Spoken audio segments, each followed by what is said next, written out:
Lafta sorsak. Так, тамаша, қайсысын алды Әлмира мамасы? Не ол? Енді жасырыңыз. Қос қазақ екі жерден шынжыр арқан сылдырап, әр буыны үнін қосқан. 10 адам жолдас болып, етсе еңбек аралап, оны 12 үйге қонақ болған. Бұл не? Бұл Ыдыс. Ойланып. Жайма кеспе саламыз, не ет саламыз. Беш бармақ саласың. Беш бармақ. Бұл не? Беш бармақ салатын қандай ыдыс? Қалай ол? Жарайсыңдар. Бізге. Сары.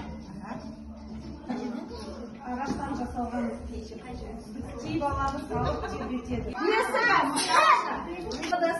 Ұлттық ыдыс. Не істейді ол ыдыспен? Су құяды. Су құяды, қымыз құяды, бұл не?